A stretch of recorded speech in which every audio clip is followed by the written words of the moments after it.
He's getting older. Everybody has affinity for cock. Oh, hit the follow button. But not wiser. This is the Lefty Show.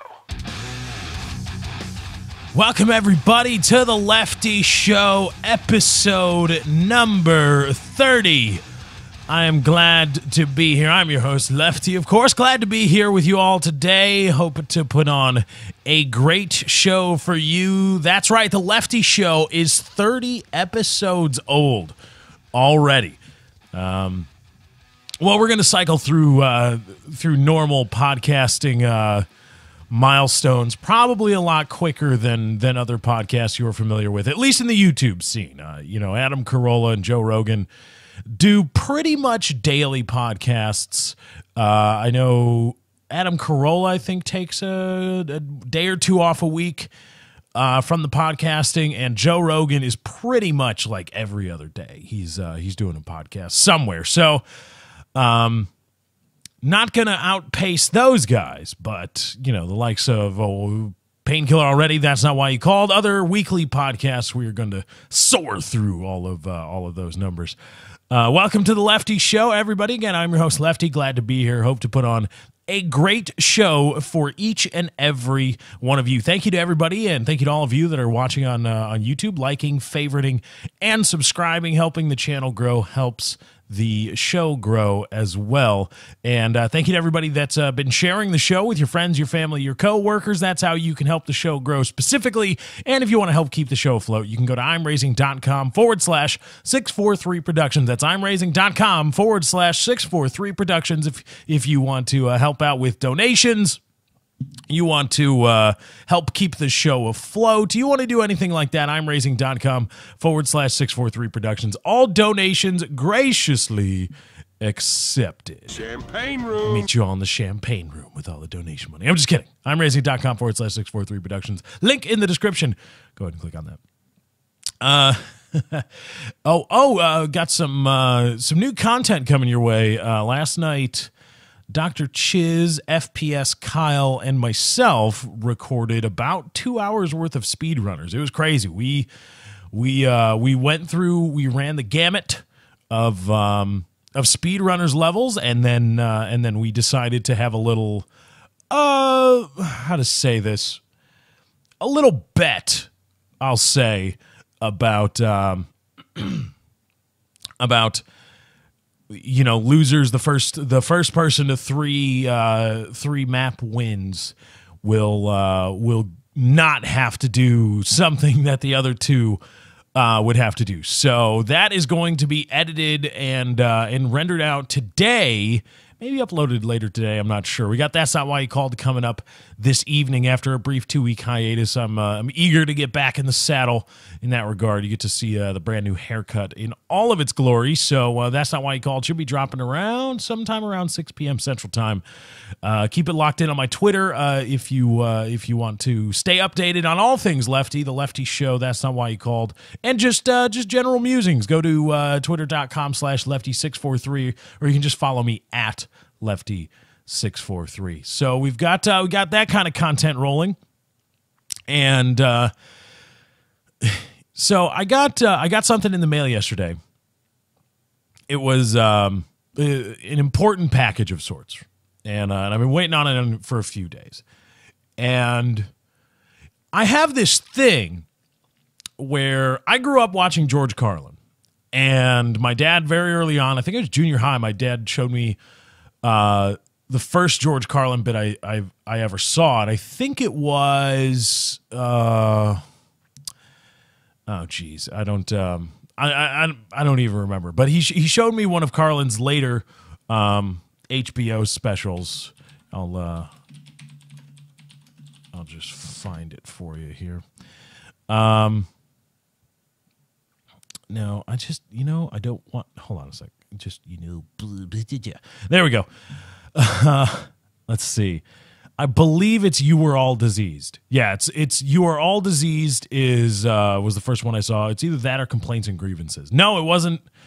No. It was You're All Diseased. It was the first one I ever saw. This was in junior high, 1999. And George Carlin's comedy, it's really timeless because it has to do a lot with humanity and humanity's social interactions and the English language. And he does a lot of play on a lot of punny bits. Punny, get it? He does a lot of bits that are timeless because they're based on the English language. They're based on a language that hasn't changed in fucking 3,000 years or 1,000 years, whatever the fuck. Who cares? It hasn't changed in a long time. We all speak it, and while colloquialisms may change, while the lexicon or the zeitgeist may shift just a little bit, we all kind of understand social interaction, social cues, and words and phrases that we all have and that we see in society that don't make a lick of goddamn sense. Or language that is used to soften the blow of some things. And this is why I talk all the time about the difference between being a bum and being homeless. Being a bum or being homeless is being a bum. They're the same thing, right? They're both attempting to describe the same thing, but when you say homeless, it's got a bit of a softer edge, or a lot bit of a softer edge than bum. You're a bum, as opposed to, oh, you're homeless. Well, all right, we've got to. My thinking is that we need to stop bullshitting. Stop trying to muddy the waters intentionally with your flowery language. Flowery? There we go. Gee, flowery. Flowery language.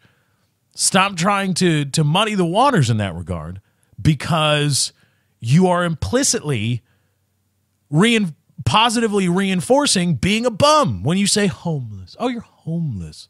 No, those people lead tortured existences. And it in fact goes again, because you think, oh, well, we have to help the homeless. Well, number one, stop calling them homeless.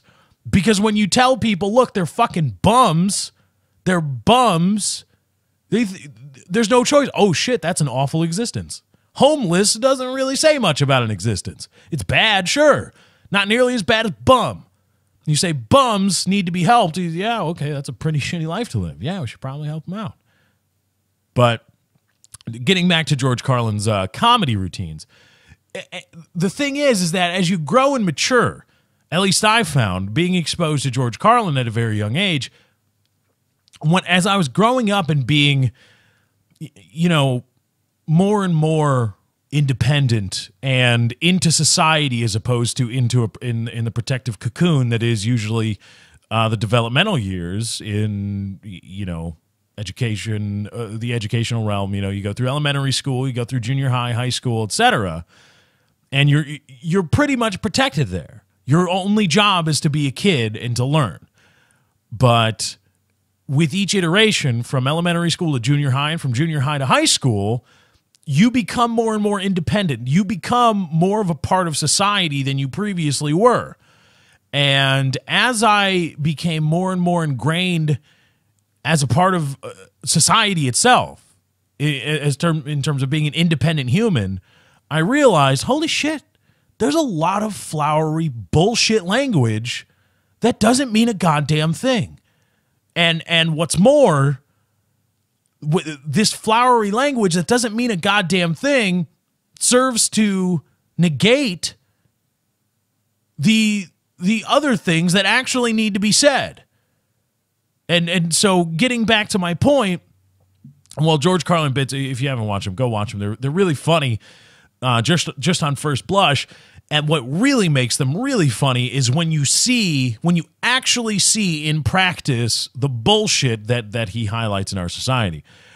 So anyway, back to this package I got. I was waiting on it, and I finally got it. And I was like, oh, man, finally got it. And it came wrapped in one of those, it's hard to describe. It was like a bag of chips, but more of a heavy-duty plastic. Sometimes the way you've got to take that one flap on a bag of chips, and then you pinch the other side and pull, and the bag of chips is designed to release. Now, sometimes it doesn't release, and you got to pull harder, and then it does release, but you're pulling way too hard, and then you just rip the bag, and chips go everywhere. It's fucking awful. And you're like, oh, damn it. You got to get a Ziploc bag, but they don't make Ziploc bags that hold enough chips that are in regular bags. So you've got to throw some away or eat them off the ground so that you've got enough to make enough room in the Ziploc bag or whatever else. Or you've got to you've got to eat under the rips, because sometimes there's a rip that goes down the center of the bag. And you've got to eat enough chips so that the chip line of the bag, when stood up straight, is below the end of that rip. That way, when you roll it back up and put a clothespin or one of those chip clip things on it, the rip isn't exposing the chips to as much outside air. So it's a pain in the ass when that happens, when it doesn't work out right. But this package wasn't designed to open that way. You're supposed to get some scissors or something, whatever. And I was just reading it, and it said important this and close, and all notifications all over the joint, all over the packaging itself. Important this. Important. Note that. Say, all right, okay. So I flip it over, and I'm trying to look for a place to open it. And then I saw a notification on the packaging that it seemed a little bit odd. It said, important. This packaging is tamper evident. I thought, oh, shit. Tamper evident. Again, somebody somewhere, there was a meeting where this packaging was designed. And somebody said, Johnson, we need you to come up with all of the important notifications that will be placed upon this packaging. Keep in mind, we don't want to be liable, and we need to notify the customers of exactly what they're getting into. Okay? All right. And this asshole, or idiot, came up with, one of them was, important. This packaging is tamper evident. That's right.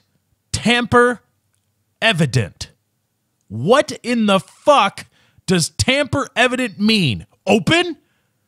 Hey, if this packaging is open, you'll fucking notice it's open. This packaging is supposed to be closed, and if it is in any way opened, it has been opened. This notification means absolutely fucking nothing. Nothing at all. And what's more, it's a further evidence of just bullshit glad-handing circle jerking that people do. This packaging is special. Well, why is your packaging special? Because it is tamper evident. Tamper evident? Yes, tamper evident. What? Okay. How is it tamper evident? Well, if somebody attempts to tamper with the packaging and gain access to it, you will know. Oh, so is it tamper resistant? No. Is it tamper proof? Not at all. So what you're telling me is it's not tamper resistant. No. It's not tamper proof. But it's tamper evident. That's right. Tamper evident. So the only thing your packaging does is that when it's tampered with, it shows that it's been tampered with. Right? Right. So if it's been opened by anyone but me, I will notice that it's fucking opened. Right? Yes. It's tamper evident. You'll only get it from us. Every fucking package in the history of fucking packaging shows that it's been opened. If it's open, it's evident that it's been tampered with. Now, I know some of you are going to say, well, Ziploc bags, etc. No, because the key phrase here is tamper evident. A Ziploc bag can be opened and reclosed. There's no evidence that a Ziploc bag has been opened. If it is closed, and you know it's meant to be closed, the very fact that it is closed, it does not necessarily mean that it was not open but a few moments ago and somebody else closed it. You are not evidenced, or it was not evidenced, that the packaging had been tampered with. So even Ziploc bags are not tamper evident. So every fucking... What in the fuck? Like, now here's what you've done. Here's what you've done when you make a special point on the packaging that your packaging is tamper evident, you will know if somebody opened this package because it will be fucking open. No fucking shit. What you've done, they've done a few things, but what you've done, idiot in a boardroom somewhere, is you have now made me that much less likely to heed any other warning on any other packaging, because I am that much more likely to assume that it's fucking bullshit and means fucking nothing. Because your stupid ass. So, oh, you know what? We should tell people that this packaging is tamper evident. And I'm assuming that he wrote it with the extra R's too, to enunciate the tamper evident. Tamper evident. My fucking brain started to melt. It means nothing. It's fucking meaningless, because every packaging in the history of fucking packaging is tamper evident. If the thing's open, it's fucking open. If it's closed, it's closed. There's nothing special about the packaging at all to show you that it's been tampered with. The only thing that it will show you is whether it is open or closed. That's it. But oh no, it's tamper evident. Now every other important notification to me, and hopefully to you, is now more meaningless because of this. It's the same thing I tried to tell when I went to go get my my glasses. I wear glasses. I'm not perfect. Intellectually perfect, but not optically perfect. I went to go get my glasses. I went to VisionWorks, and I did a video about this when I got them earlier this year. And they said there was a deal going on. Now, I was going in buying them cash. I didn't have insurance, or I didn't have vision insurance.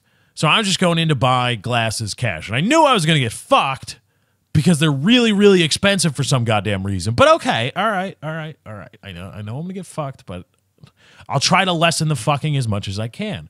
Well, I go into this VisionWorks joint, and they say all over the place, there's banners. Buy one, get one free. Buy one frame, regular price, get another one, and lenses, free, no cost to you. I said, oh, shit. All right. So Katie and I are going to look at glasses, and I had seen it and then forgotten immediately about the promotion because I'm an idiot. But I pick out glasses, pick out frames, that is, and then I go to the lady and I have my prescription, my lens prescription. And I say, okay, here we go. Here's here are the frames. Here's my prescription. Let's do this. She says, okay, well, what kind of frames you want? She said, I said, well, I don't know. The plastic ones, just the regular old plastic ones are fine, I guess, but is there a glare issue? Like, because I do a lot of work with video under heavy lighting. She said, well, we can put a glaze on them that'll reduce reflection. I said, okay. So the polycarbonate ones resist scratching. Oh, fucking fine. So, of course, I had talked myself into the most expensive lenses ever. So she starts pricing them out. And, on one of those little shitty computer systems that are always on, as a computer fucking nerd, I go into these places and they're running like Dell systems from 1995 or something like that. They're just small, or 2002, and they're just little small things. I'm like, oh my God. I do not, like, when was the last time this hard drive was defragged? Like, this computer is probably so fucking slow.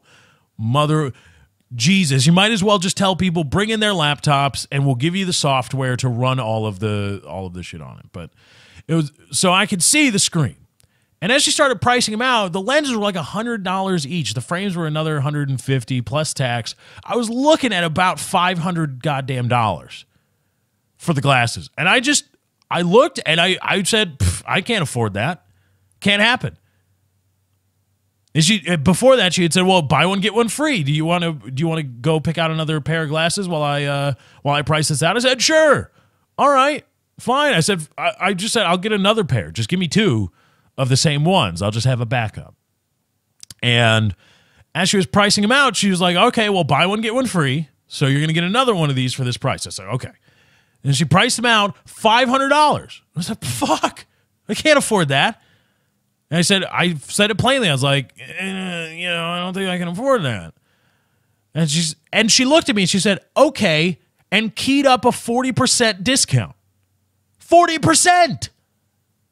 Bring it down to like $250 or something like that. Reasonably priced. Something I was willing to spend. But and not only was it just as she subtracted it, it was an option in the little software. It was an option. And so here's what happened, right? So you may have gotten lost in the folder of all this story, but VisionWorks was running a buy one, get one free offer, okay? You buy one pair of glasses, lenses included, and you get another pair, frames and lenses, same prescription, same shit, for free. Buy one, get one, not half off, free. Okay. So now the price of the one set of glasses, frames and lenses, priced out for me, was $500. And if I would have paid that $500 then and there for that one set of glasses, I would have gotten a second pair free, right? Right. But I balked at the price. I said, I don't think I can pay that. So now she keys up a 40% discount. Just 40%. 40% off. So, oh shit, all right, I'll pay that. Yeah. Give me the glasses. She said, but this will take you out of the buy one, get one free offer. What? And I didn't want to start a fight there. I didn't want to start a fight. But plus, I don't think she was smart enough to have gotten it. Because I talked to the manager the next day when I went to go pick up my glasses, and she wasn't smart enough to get it. Because I was pissed because they were fucking me. And they were fucking, I don't know how many people bought 100 or 40% markup glasses and think they were getting a deal because they're getting another set free. But I went into the manager the next day when my glasses were ready, and I went there and I said, look, here's the deal. I'm not mad. I don't want free anything. I want to tell you something. Here's the story, right? You're doing the buy one, get one free thing? Yeah, that's right. Okay, right. Now, I was in here yesterday buying a pair of glasses, and the price was $500 some odd dollars. Yeah, that's right. Okay. So I got the most expensive thing, right? Yeah. $500. Okay, cool. Now, if I would have paid that, I would have gotten a quote free pair of glasses, right? Because of the buy one, get one free. Right. But when I balked at the price, I was like, I don't think I can afford that. Your salesperson was immediately, without any kind of, it wasn't like a negotiation thing. She's like, okay, well, I'll just take 40% off for you. But that will no longer qualify you for the buy one, get one free. And I was like, you are not buy one, get one free. The price of the second one is built in, not surreptitiously, into the price of the first. Literally, the price of the first pair of glasses is almost doubled so that you can get so that you can say buy one, get one free. So that when I get my second pair of glasses, I can think, oh man, I got a deal. No, they're fucking you. It's just bullshit. I mean, now of course that's just business, right? Anything like that, buy one, get one free. The price of the free item is somehow built into the price of the first. It's not necessarily that the prices have gone up, but perhaps the cost of creating that product has gone down by 50, 60, 70%. They've found some new manufacturing thing, some new manufacturing process where they can make it for 50% cheaper. And so they do, but instead of lowering the price, they say, ooh, hey, get buy one, get one free. There you go, man. They are still giving up two products, but only getting, quote, paid for the first one. But they're not really, because their manufacturing process went down 50%. But this was so egregious, it was clear that the glasses were inflated by at least 75%. I'm trying to keep the math straight in my head here. So it was $500. I paid $250. $500 was the original bill. I paid $250 both with tax. So it was about 100% markup. But to go from, $500 to $250 was like 50% off. So to go up, it's 100% markup or 100% multiplier. But to go down, it was only 50%. Its percentages, I think, work weird that way. But I tried to explain this all to the manager, and I said, look, it's not that I'm pissed. It's not that I'm here to get you fired or anything like that or to try to get free shit from you. But I want you to understand, and I want you to let me know that you understand that the whole practice of buy one, get one free now means that much less to me and everybody in here. And I said it loud enough. My whole spiel was loud enough so that people walking around the store heard. I said, look, I understand buy one, get one free. It's not really buy one, get one free, but this is so egregious that the whole no longer, I will now view everything else as that kind of bullshit. Not maybe, they've got it worked out somehow so it makes sense for them. I'm not really screwing people on a deal. I'm not really doing that. But now I'm going to look at everything and be like, oh man, buy one, get one free, huh? So they've marked up the price 100% and are saying you're getting a deal because you have lessened the practice, the subtle art that was fucking somebody and making them thinking they're getting something for free when they buy the first one. That subtle art has now been bludgeoned to death by you assholes and your buy one, get one free bullshit when you are ready to take 40 to 50% off the fucking glasses when the 100% markup is noticed by the customer and they say, what the fuck? And you say, oh, well, 40 to 50% off. But hey, you won't get that buy one, get one free. Well, then where's the fucking free part come in? It's so painfully clear that 40% off, that 50% off was the price of the second pair of glasses. That's what that was. That was the second pair of glasses being taken away. Saying, okay, no, never mind. Now you can get one pair for $250. And this broad behind the counter, the manager of the goddamn store, didn't get it. She was just, well, we're trying to help out. I said, no, you're not. You're not trying to help anybody. Stop it. You're not operating at a loss. It's fucking impossible that you are operating at a net loss. It's fucking impossible. Just stop it. You're not. It's the same thing with cars. Oh, you're getting it below invoice. I'm losing money on this deal. No, you're fucking not. And yes, to the asshole who took fucking macro econ or micro econ, yes, I know what fucking opportunity cost is, you jagoff. Yeah, I do. That's why it's impossible for them to actually lose on the deal. You dumb shit. That's why, because they're like, no, I'm going to make more money on the car I bring in than I will lose money on the car I'm selling to you now. No fucking way any dealership ever operates at a loss because they sell to people below invoice. No fucking way. Never in the history of man, in the history of car sales, has anybody actually operated at a loss, not because, again, accounting inefficiencies and some actually crazy bullshit, some investment scams that people were running where they would just it was actually pretty cute, but they would get millions of in investment dollars, buy a bunch of cars from, say, Toyota, and then sell them through. They would not report the sale. They would sell the cars, take money for the cars, even finance the cars, but not report the sale to both to their investors, and they would just be able to pocket the cash and go away. And which is why sometimes it's possible that when you see a car dealership that's rocking and rolling, and then a couple months later it's gone, it's just bloop, gone.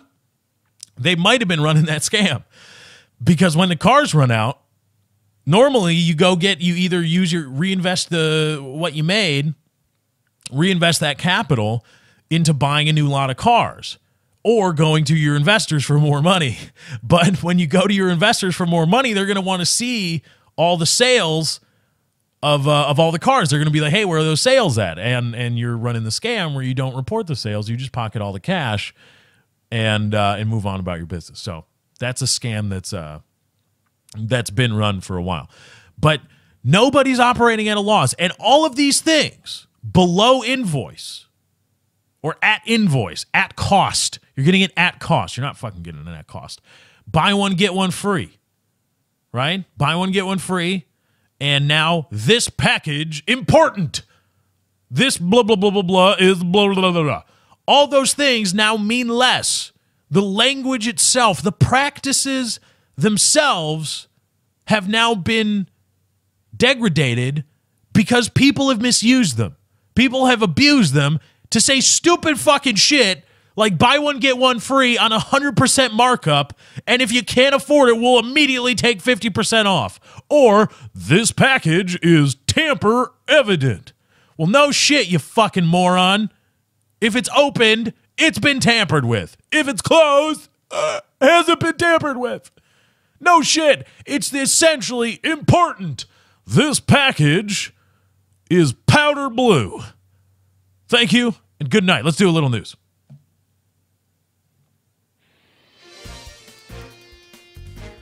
Oh yeah, got a lot to talk about today. There's some Facebook parenting schooling bullshit that's going on, and an update on the toddler that was scorched nearly to death by a flashbang that was thrown during a no-knock warrant being served by Atlanta PD. And more Americans than you think might believe in conspiracy theories from NPR. And there's a bill currently being heard in California that would require verbal or written permission for sex between college students. And then we'll talk a little bit more about how you don't own a goddamn thing. It's the news with Lefty. All right, let's do it. Let's get into this. This is from WFTV.com. Dateline, Bradenton, Florida. A Florida man, you love when stories start out like that. A Florida man this, a Florida man that. A Florida man is making a bold, this one isn't crazy, eat your face off, or is raping children with a spiked baseball bat. So you can rest easy. This is not a crazy Florida man story. A Florida man is making a bold statement after code enforcement threatened to fine him for the way his house looks. Brent Greer said Bradenton City Code Enforcement has been hounding him about cosmetic issues, so he decided to paint his home to make it look like the American flag. Greer said it's not the city's business to tell him what his home should look like. It's to, quote, "It's to remind the city that all those who live here, and all those who live here, that this is America. This is a free country. This is my home. This is not a shrine to Riverview Boulevard," Greer said. Greer said he plans to paint the Liberty Bell on the second floor. He is scheduled for a hearing with the Code Enforcement Board later this month. The ball's on this guy. Good for you. Woo! My man, Brent Greer. Power to the people. Peace be to Dale. Power to Dale. Nobody got the power to Dale. I did not get one tweet from my jokes yesterday about power be to, thanks be to Dale. None of that. You guys are slipping. Anyway. Now, I've talked on the show before about how you don't own a goddamn thing. You don't own anything anymore. You think you own land. You think you own your house. You think you own your phone, software installed on your computer, anything like that? You think you actually own it? The idea of ownership, you think you have that over these things? You don't. You don't. Because the Bradenton, Florida Code Enforcement is all up Brent Greer's ass about cosmetic issues. Now, is his house a piece of shit? I don't know. There's a picture, there's a grainy photo. It doesn't look half bad. But Code Enforcement is apparently all up in his ass. And this is a government entity. Now, mind you, this is not a home association where you somehow, you got to sign a contract to live there. But even then, I don't know how that's fucking legal. Like, if you want to buy this property, you've got to sign this contract with this association, this homeowners association, to live here. No, fuck you. I want a private sale with this guy that owns the property. Fuck you, man. But anyway, government entity is all up this guy's ass. You don't own anything. You got nothing. You have to get code. You have to submit plans and pay for permits for any remodeling you do in your house. Anything. Anything. Structural, electrical, plumbing, whatever. You could be moving a sink 3 inches to the left. You need to in many municipalities, I won't say all, but in many municipalities, you need to pay to submit plans. And those plans are reviewed by an engineer so that you can be safe from evil contractors. Blah, blah, blah, blah, blah. You don't hurt yourself. They are all up in your... You cannot do anything without a local government, state government, federal government crawling up your ass with a microscope saying, hey, let's see what you're doing over here. You got to pay for that. Have you paid for that? Has that been cleared? Is that okay? Let me see your papers. And here's how bad it's gotten. And I told Katie this. Katie didn't understand. I was telling her stories about back in the day when my dad would, I was growing up making renovations to the house, and there was some small job that he did. I think I was in junior high, and he told me at the time, he said, I should theoretically go get a permit for this. I have to, by law. Otherwise, I am violating this code. But my dad is an electrician. He knows what he's doing. So this was probably around 1999, probably around the time I was exposed to George Carlin for the first time, that he did it himself. It was like, look, I know what the fuck I'm doing. Why do I have to go pay for submit plans, wait, pay to get a permit, and supposedly these plans are going to be reviewed by an overworked engineer or team of engineers who don't give a fuck about me, don't know my expertise, and is going to second guess everything I do, even though I know what I'm doing and I know that blah blah blah blah blah. And I was telling Katie that story, and she said, "Well, there's a reason." I said, "No, it's bullshit. It goes so far. Why can't you can't put a partition in a bar? You can't build a wet bar in your own home without submitting plans." Here's how bad it got. In my first year home from college. First summer after my freshman year of college, I worked for a municipality in the engineering department. I was an intern, and as a result of that, as a result of my official duties, I went out on a little code enforcement, and me and this other kid, both of us 19 years old, were tasked with going to houses that would be pouring concrete garage floors, pouring concrete slabs for a garage. You're building a house, or you've completely gutted. You're building an addition and a new garage. And two 19-year-old kids had the job. These people had to draw up plans and submit them to the municipality so that an engineer could review pouring a concrete fucking slab. It's rebar and concrete, not even rebar all the way through. Rebar from the edges of the foundation, and then you pour concrete. That's it. It's a concrete slab. We've been doing that for decades. For fucking almost a century, humans have been pouring concrete slabs. We kind of got it down. But the municipality is so far up people's asses that two 19-year-old assholes have to wander onto somebody's private goddamn property and, is that okay? Is that okay there? Yeah, you think I don't know what the fuck I'm doing. I'm not an engineer. I'm not a contractor. I don't build stuff. That's not what I do. It was a summer job, and I was like, does that rebar go out all the way? Yeah, it's supposed to be about 12 inches, I think. Yeah. Does that look like 12? Yeah, it's about, okay, all right, let's go. Big stroker. That's big stroker code enforcement. That's how far the people are up your asses. You're pouring a concrete slab, huh? Yeah. Humans been doing that for centuries. Yeah, well, a century? Yeah, pretty much. Okay, well, you got to pay money and submit plans. Otherwise, you got to pay fines, or we could even stop work and make you tear it all up and do it all over again. Another story, same summer, working for the same municipality. I was with an actual engineer guy, and this is how bad it is. And looking back, I was really glad that I didn't get shot, because if I would have gotten shot and killed, or just shot and I was in the hospital and I read the story, if I had done it but I somehow existed elsewhere, suspend your disbelief, and I read the story, and let's say I was doing this show, I would be like, yeah, what the fuck? Yeah, of course he shot the guy. What the fuck are you doing? That's bullshit. You get the fuck out of there. So here's what happened, right? Driving around code enforcement once again. Actual engineer working for the municipality, salaried by the municipality. We go by this place and we see contractor trucks parked outside or parked in the driveway of somebody's house. And that's just it. That's it. That was it. It was a contracting truck parked with the back doors open, parked in somebody's driveway. And the guy called back to the municipality. He was like, do we have a plan on file for, do we have any permits on file for this address, for where this place is.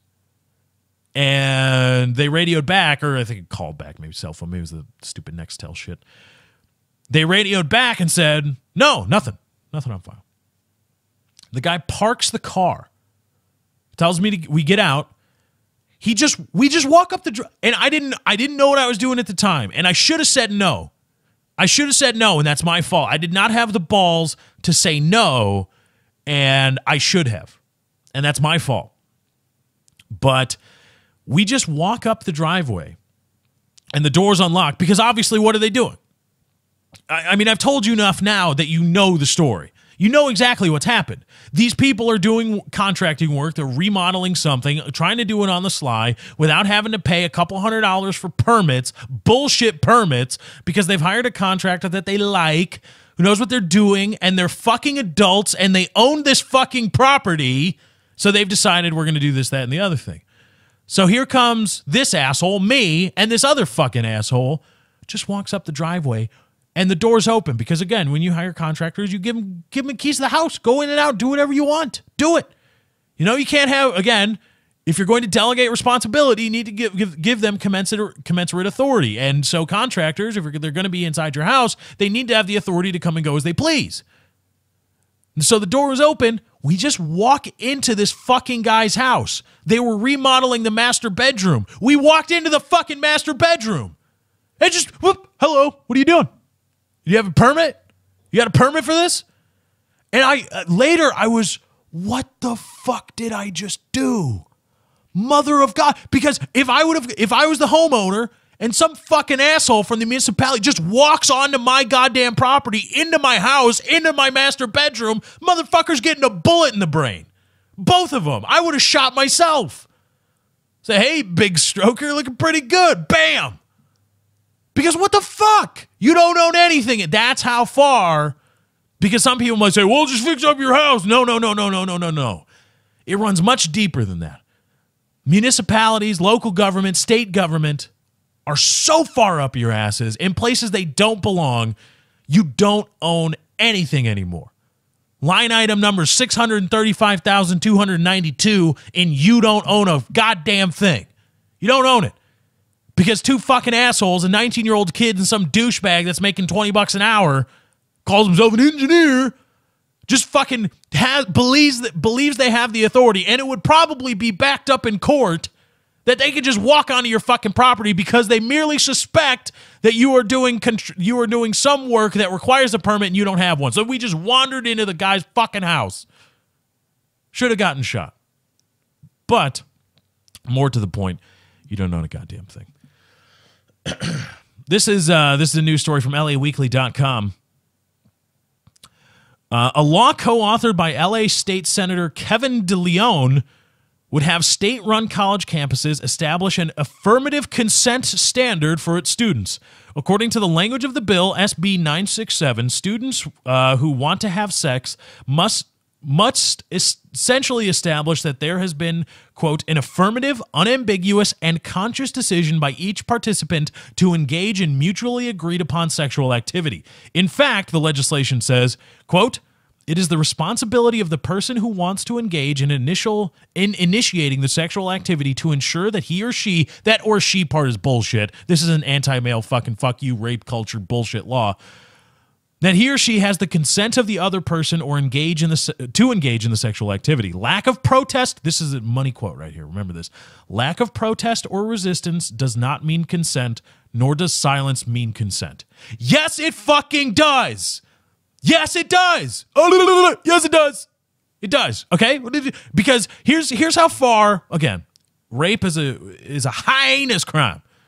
Love him, that my cousin Vinny quote. It's a heinous crime. High-anus crime.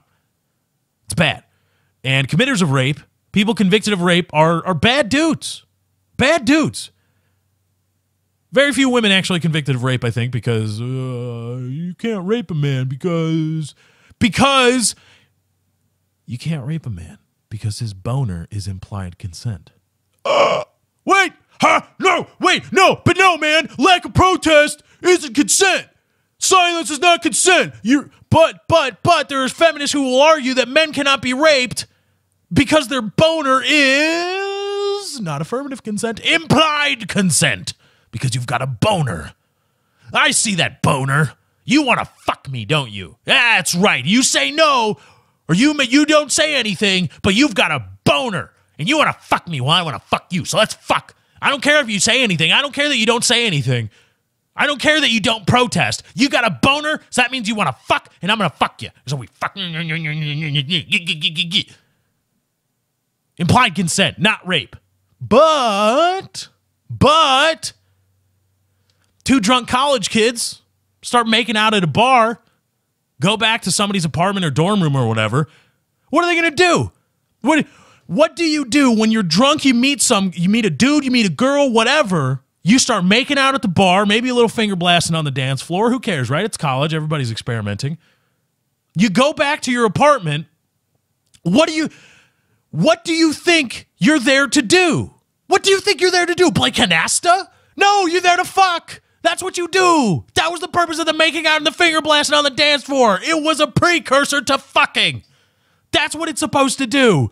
You don't need to whip out a fucking contract. Hey, baby, you mind, I know I spent $20 on drinks for you tonight, and I know, not 30 seconds before outside the door, you have my tongue, or your tongue, halfway down my throat, gripping my balls pretty tight. And I know I was finger blasting you on the dance floor. But will you sign this piece of paper right here that says that you consent to the sex? That you, and it's required in order for me to do this, which implies that if it's required and if you do not get that affirmative consent, again, because he or she, the person who wants to initiate the act, bullshit, it's fucking men. It's an anti-male rape culture bullshit law. It says, men, you better get this signed contract or have some other form of affirmative consent from the female before you get down to the bumping uglies. And it's like, what? What? Now again, rape is a heinous crime. And while I can sympathize with victims of rape, and while I can freely admit that is a heinous crime and people need to be punished for it, and when they're convicted, they're convicted of rape, they need to be punished for that, and they'll go to jail and serve their time, right? There's no question about that. However,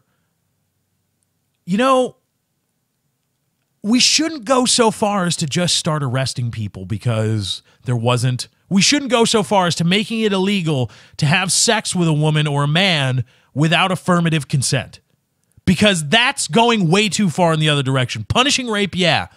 Sticking your fingers in your ear going, la, la, la, no rape, la, la, la, la, la, la, la. It's also wrong. Fucking A right, it's wrong. However, maybe we just shouldn't go around arresting males for rape, a fucking felony charge of rape, just because a woman says, I don't remember saying yes. I don't like that decision. I regret it. I regret that decision. He raped me now. Maybe we shouldn't just go around arresting people for serious fucking charges, the arrest records of which will never go away, ever, ever, ever. Never, ever, ever fucking go away. That arrested for on such and such a date, such and such an asshole, arrested for rape, sexual assault. That will never go away. Maybe, given that, either we should make it so that those records can be expunged too. Maybe we should do that. If we open the door that way, you got a little bit more ground. But still, because you still have to petition the court, which means you got to hire a lawyer. And that's not going to be included in your whatever you pay to defend yourself from these bullshit rape charges. If you want to get the arrest records expunged, that's a whole nother thing. You got to hire a lawyer, the same lawyer or a new lawyer, and petition the court, whole new filing fees, all this shit. So it's still another hurdle. So that still doesn't give you a hunting license, just go around arresting dudes because a woman says, he raped me. Oh, really? What's your evidence? And no, that's not wrong to ask a female who's alleging rape what happened. What's your evidence? What is it? That's not, oh my God, you're furthering rape culture. No. No. You can't just go around arresting men because a woman said I was raped. You can't fucking do it. That's wrong. Similarly, you can't say it's illegal to have sex in a state-funded state college without affirmative consent. And the worst part is I talk a lot about accountability. I talk a lot about it, you know? And in our society, there's many instances of lawmakers, of legislators, and their constituents voting them in and supporting their legislative tactics. A lot of people who are moving for a removal of accountability from anything. It's no longer shitty parenting that made, some asshole kid bully another one. It's video games or books or music or whatever. It's no longer, I don't know, pick anything. It's no longer this that did that. It's no longer you that is a result of you being fat or you having cancer. It's these people. It's not a result of the crazy fucking gunman who started murdering people. It's Smith & Wesson's fault now. It's Smith & Wesson's, it's Heckler & Koch. It's those people's fault. It's not the crazy fucking gunman. It's not the crazy fucking gunman's parents who didn't do a goddamn thing or the quack doctors they sent them to. It's not their fault. No, it's somebody else's fault. It's somebody else. Not my fault. Not anybody in my immediate area's fault. And this is another instance. This is writ large. No longer is there implied consent for sexual activities. No such thing. Now, again, him or her, he or she, forget all that bullshit. We all know what that's meant to be. We all know this is meant to be a one-way street, male to female. Because somewhere, some asshole is going to make the argument that a male cannot be raped because they have a boner. And that's not affirmative consent. A boner is not affirmative consent. Did you go through puberty? Yeah, you just get fucking boners all. Fucking, shit, I'm hard right now. Oh my God, what did I don't, oh, that's implied consent. Somebody will say that. That's you must want it because despite not saying you want it, despite not saying, yeah, baby, let's do it, you've got a boner. That's implied consent. But here's legislation that will remove a whole lot of accountability from the viewpoint of women. Women would no longer be accountable for their sexual acts because they could just say, well, I never gave affirmative consent. Well, yeah, you did. No, where's my contract? You're giving women, yeah, and yes, this is a women's lib issue. Don't fucking get it twisted. Again, drop the him or her, he or she fucking PC bullshit. This is a male to woman thing. This is a men to woman or male to female thing. This is men. It's state-sponsored colleges in California. You better get affirmative consent to have sexual intercourse. Because women are no longer bound by implied consent. Okay? A woman can be flashing her fucking panties at you, taking her panties off, sucking on your fucking cock, and if you start touching her, whoa, I did not consent to that finger blasting. It's like, but you were fucking blowing me. That's implied consent. I never gave my affirmative consent to start fucking me. Well, what is it supposed to? What was I supposed to do? You were blowing me or you were dancing around in your panties. You were grabbing my balls on the dance floor. We came back. We were making out the whole fucking way. What do you want? No more accountability. The women now, if this bill goes through, SB 967, females would no longer be held accountable by implied consent because that's a big thing. If you start doing something, you imply that you consent to some of the things. It's not as clear cut. But if you start doing one thing, you imply that you consent to the things necessary to do the thing you're doing. If you, I'm assuming driving would, let's say, is implied consent. If you're driving on a road, it's implied that you consent to all these things, to being pulled over by police and being subject to the rules of the road. It's implied by the fact that you're there. You're making use of the roads.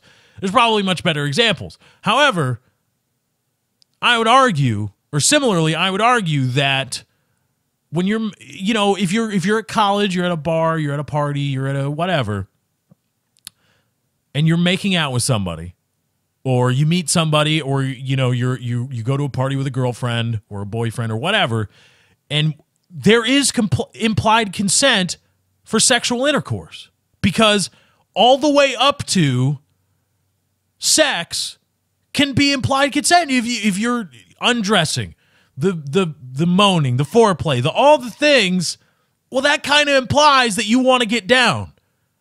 And now it's apparently going to be illegal to rely on implied consent. You have to get affirmative consent from the female. Again, this is a male to female issue. You have to get affirmative consent from the female, and the females, are no longer bound by implied consent. Because they could say, well, no, yeah, I was sucking on his cock. We met at the bar, and we started making out, and I let him finger blast me on the dance floor. And then we walked home all the way. We were making out the whole time.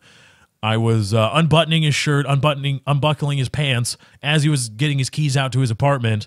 And I took his pants off, and I pulled his underwear down. And I was fucking slobbing on his knob. But I did not consent to when he flipped me over and stuck his penis in me. That's rape. No, it's not fucking rape. You applied to the whole goddamn thing. Accountability for your actions. That's all I'm asking for. Now somebody say, whoa, so you're just saying she asked for it? You know what? In a certain way? Yeah. Because people can ask for things without specifically asking for them. Yes. It's true in every other part of social human interaction, and it's true for sexual intercourse too. You can say, I want this, without specifically saying or explicitly saying, I want this. So can women ask for it? Yes. Does that open the door for, oh, well, she was wearing a short dress, she was asking for it? Well, of fucking course not. Of course not. But reasonably speaking, women, just like men, can say, yes, I want to have sex with you, without explicitly saying or signing a fucking contract that says, I want to have sex with you. That's all. All right, a little update. There's another news story. This is from WSB TV in Atlanta. The title is Warrant. Raid that injured toddler based on info from informant. Dateline, Habersham County. The application for the no-knock warrant that left a toddler in critical condition says a criminal informant saw guns inside the home on previous occasions, but not the day of the raid, according to Channel 2's Carrie Kavanaugh. That day, authorities say a SWAT team entered the home and used a flashbang device that landed in 19-month-old Bunkum Phone 7's. Oh, God, I'm still... anyway, the child's crib. Here, okay, we'll read that again. The application for the no-knock warrant that left a toddler in critical condition says a criminal informant saw guns inside the home on previous occasions. So, owning a gun, owning a weapon, not being violent, not a history of violent crime towards people, towards police, or showing an intent to use lethal weapons in violent acts. None of that will get a no-knock warrant served on you if you're doing something illegal. But just merely owning guns is now apparently enough to allow the police to just, instead of knock and announce, instead of bam, bam, bam, this is the police, we have a warrant. Instead of that, they just kick in your fucking door, throw in a flashbang, and do what they do. That's enough now. Owning a weapon is now that much closer. And here's the important part, right? Owning a weapon is now that much closer to being proof of criminal activity. That's how we've gone from owning a weapon is a right to now owning a weapon. The very fact that if you're doing something completely, you're growing drugs, which growing drugs does not necessitate shooting people with guns. But we want to serve a warrant on this person because we suspect them, we have reasonable suspicion or whatever that they're growing illegal drugs. But, and that's illegal. But we are going to attach a multiplier to that because they own a gun. So with that very fact, the very fact that they own a gun is going to allow us to change and subvert one of the core practices, one of the core practical applications of the Fourth Amendment, which is knock and announce. Not just kick in the fucking door. It's police, motherfuckers, get out. We got a warrant. Flashbang, SWAT team, loaded weapons, loaded automatic weapons. That tells me that simply owning a firearm, owning multiple firearms, owning any kind of firearm in any amount is that much closer to being viewed as proof of criminal activity. Because the police are so scared of you owning a gun now, or, quote, scared of you owning a gun now, that they say we need to have a no-knock warrant. We need to have the ability to kick in the door, flash grenades, loaded automatic weapons, and riot gear, and bulletproof vests. That's what we need because you own a gun. That's what we need because we own a gun. And no, police do not have the same right to defend themselves as I do. Because they're the fucking police. They're 5-0. They get the badge, the gun, and the arrest power. They are the ones that can wear body armor in many states where body armor is fucking illegal. Body armor is fucking illegal. Jesus Christ. So, based on the word... Oh, by the way. Yeah, I almost forgot. And by the way... Not one police officer observed a weapon in the household. A criminal informant said, not under oath, but told police officers, a rat told police officers, yeah, I think I saw guns in there once. That's enough to throw a flashbang at toddlers. That's enough to no-knock, to just kick in the door and start arresting people because we're the fucking police. God bless America. All right, let's bring it home, shall we? Woo, another great Lefty show. I hope you all enjoyed. I had a great time putting it on for all of you. Thank you all for sitting with me these last 30 episodes. I've had a great time. I hope you have as well. I hope you continue to stick around. Plenty more Lefty show to come your way. Thank you all for watching on YouTube, liking, favoriting, subscribing, helping the channel grow, helps the show grow as well. Thank you to everybody that's been sharing the show with your friends, family, and co-workers, helping the show grow in a grassroots kind of way. I greatly appreciate it. Go do so now. Say, hey, Ma! You got to check out the show. Thank you to everybody that's been donating. I'mRaising.com/643 Productions. Link in the description. I'mRaising.com/643 Productions. You want to help out the show financially is a great way to do it. I'mRaising.com/643 Productions. All donations accepted. That's not why I called. Later tonight. PK tomorrow. More Lefty show to come. I'll catch you guys next time. Thank you for joining. I hope you enjoyed. I'm out. Bye.